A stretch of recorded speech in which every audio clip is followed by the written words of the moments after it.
Hi, thanks very much for clicking on the video link. My name is Natalie Armstrong-Motin with Marketing Resolution, but this is another in the series of idle chat videos for the American Bar Association's Section for Dispute Resolution. And I get to talk to a colleague, Melissa, in Sacramento, California. Melissa, it's so nice of you to join me. I really appreciate it. Oh, thank you, Natalie. I think this is just a wonderful idea to allow us to remain in contact with one another throughout the country as we're in lockdown or coming out of lockdown. So I appreciate it. Well, it's absolutely my pleasure. So, Melissa, I know that you have seen some of the other idle chat videos. You know the name of the game, got all the cards. Yeah. The cards will tell us what we're going to talk about. And I'd like to say that no mediators will be harmed in the filming of this video, but in preparing to speak with you this morning, I was thinking about all the questions that I'd heard you ask others and deciding what my answers would be, and then realizing, just like bar exams throughout the world, they're not going to be the same. Hopefully, they're somewhat randomized and we get to have a chat that's not scripted. So, all right, Melissa, your first card, the question is, if an epic feast is held in your honor, what's on the table for us to consume?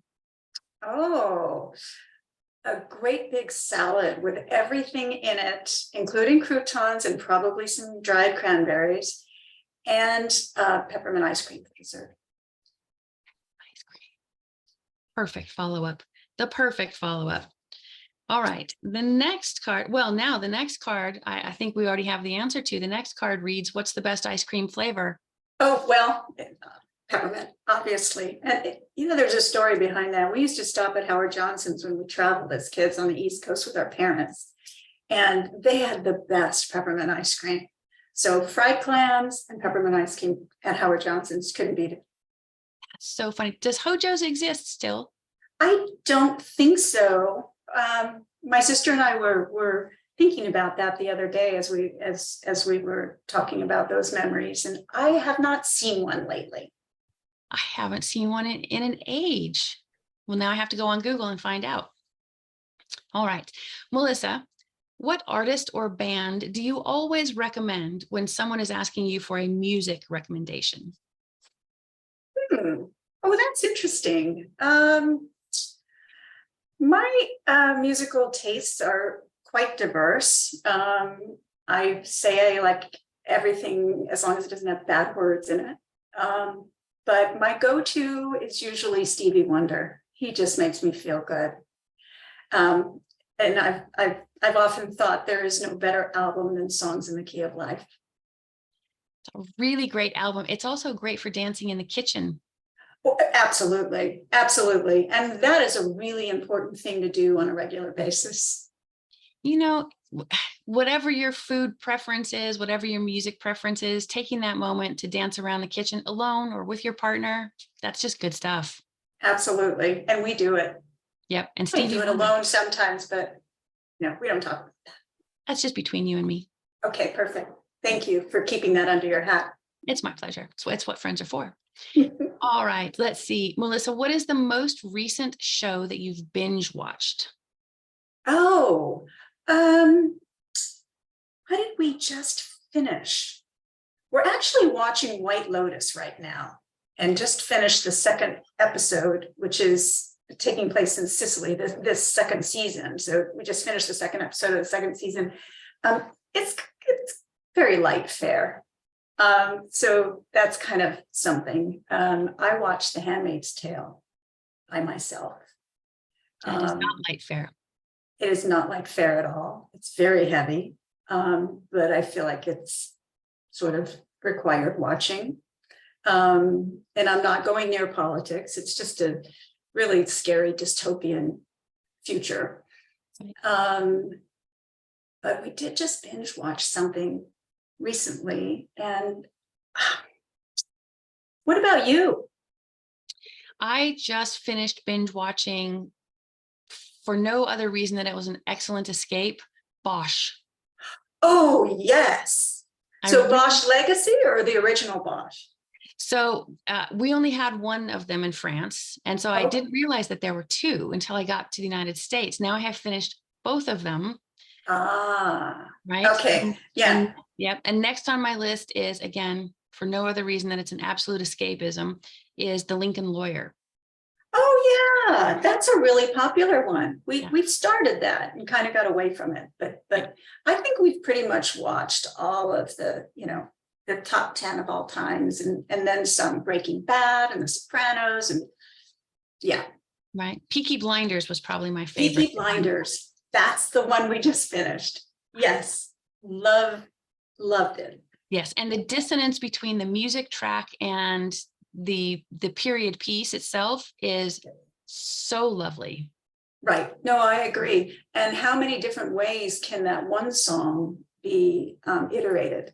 Yeah. Which I think is really interesting. Yeah, the Red Hand. Oh man. All right. Well, moving on. Yes. Next card. What is your least favorite smell? Huh. Needs to be a specific smell, huh? It can be anything you want. Yeah, I really like spicy smells. I really don't like sweet smells, sweet cloying smells. So, cloves and cinnamon, yes. Probably not like cotton candy and that sort. Yeah, it's a genre of smells, I think. There are many varying hues. Exactly. Yeah. All right. Let's see. Next question. How many hours per day do you spend online? Well, my phone tells me that I spend anywhere between 4 and 10 hours online. A lot of that is work. Yeah. So it's no longer, in this post-COVID reality, it's no longer reflective of fooling around or going through zillions of emails. It's right. There's much more to it. There is. It was easier when we were all just watching YouTube videos on how to fold a fitted sheet. Exactly, which I do very well, by the way. I have never succeeded at that. That will never be on my resume. But you should probably put it on yours if that's a skill set you have. That should be a line item. Or you can just stay after we talk, and I'll tell you how to do it, and then you can tell all your other guests. We'll get the word out. There you go. We'll do our own tutorial. That works. Perfect. All right, Melissa, if magic were real, what spell would you want to learn first?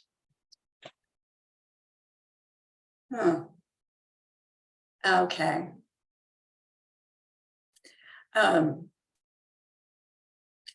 I would learn the spell of